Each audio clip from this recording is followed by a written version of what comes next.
You're listening to Uranium Spotlight, brought to you by PurePoint Uranium Group, your exploration partner in the most prolific areas of Canada's Athabasca Basin. With a collaborative investment model on district-scale projects and validation from industry leaders Cameco, Orano, and IsoEnergy, PurePoint is investing in Canada's uranium future. And now your host, Chris Frostad. It's Tuesday, October 14th, 2025, and this week on Uranium Spotlight, spot cools as fund flows ease. Japan returns to the uranium market, India unveils its 100 gigawatt nuclear expansion plan, and IsoEnergy expands its global footprint with the acquisition of Toro Energy.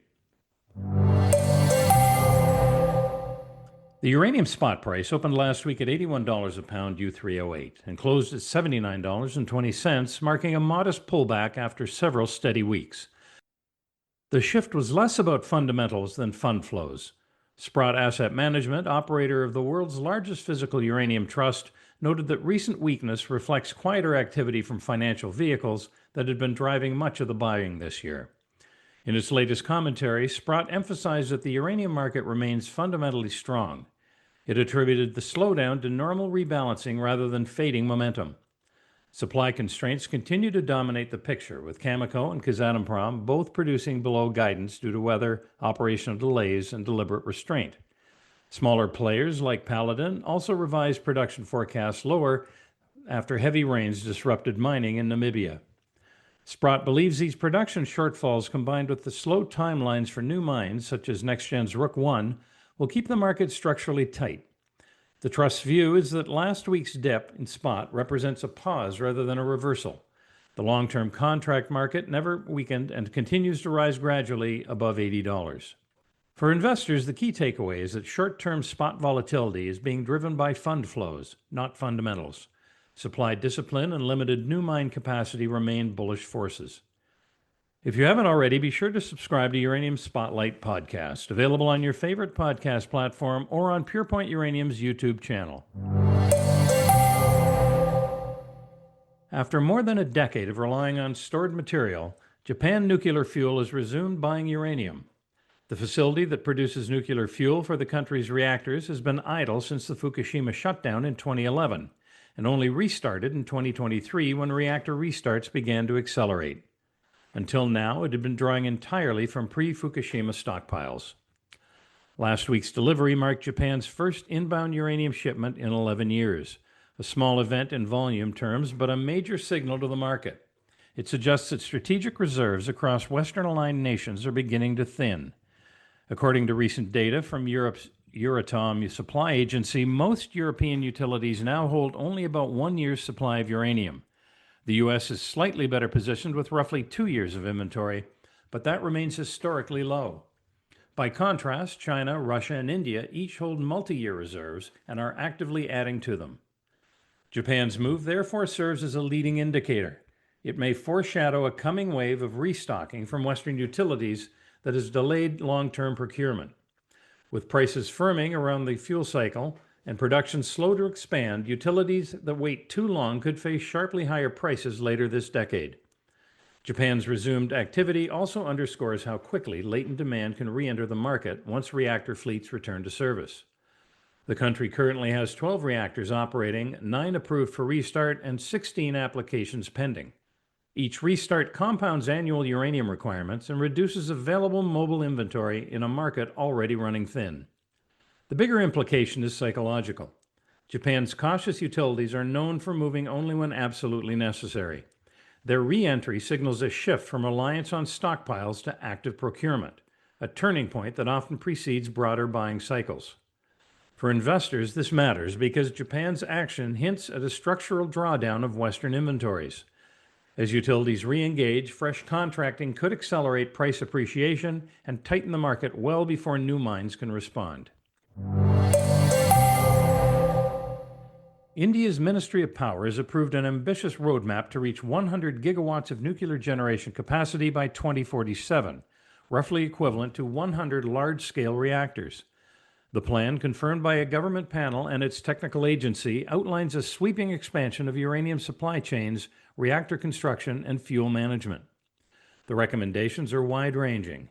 India intends to accelerate reactor builds and extend operating lifespans to 60 years, expand domestic uranium mining and open exploration to private firms, acquire and develop uranium assets overseas, stockpile sufficient uranium to cover full reactor lifetimes, increase reprocessing capacity to recover fuel from spent material. This framework effectively positions India as both a massive consumer and a significant future participant in global uranium supply. The country currently operates 23 reactors, totaling about 7 gigawatts, with another 9 under construction. Reaching 100 gigawatts would require over 10 times today's fuel consumption.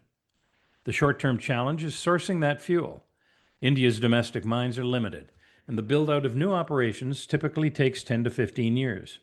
Even if India acquires stakes in mines abroad, those projects may not contribute in time to feed the next generation of reactors scheduled for commissioning in the 2030s. This means Indian buyers will likely compete aggressively in the open market for the next decade, adding substantial demand to an already tight environment.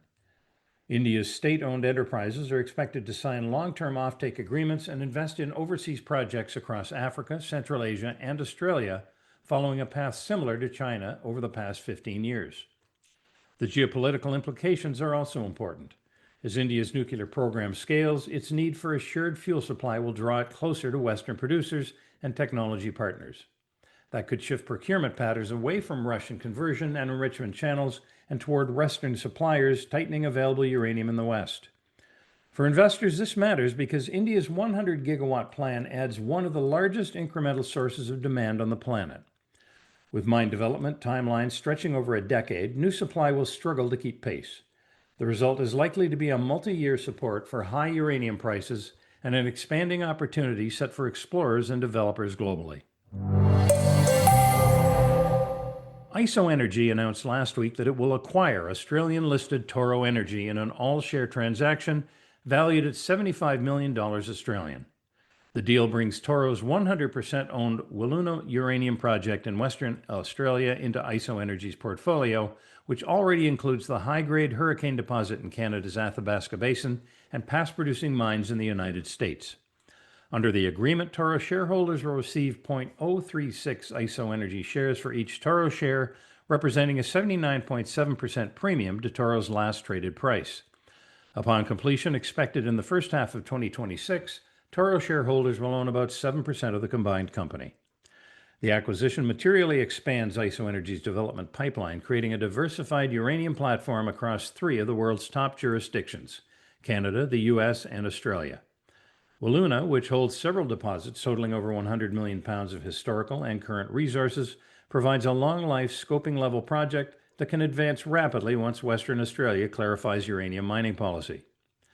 IsoEnergy CEO Philip Williams called the move a major step towards building a globally diversified, development-ready uranium platform. For Toro, the transaction offers greater liquidity, stronger financial backing, and entry into North American markets. For investors, the key takeaway is this: IsoEnergy's acquisition of Toro consolidates high-quality resources at a time when scale and jurisdictional diversity are increasingly valued. It enhances IsoEnergy's leverage to future price gains and positions the company among the most advanced global uranium developers. And that wraps up your Uranium Spotlight coverage for this week. For more news and events from the world of uranium, please tune in next week to Uranium Spotlight. You've been listening to Uranium Spotlight, your weekly podcast dedicated to delivering the latest news and events shaping the uranium fuel market and its critical role in the global energy landscape. Brought to you by PurePoint Uranium Group.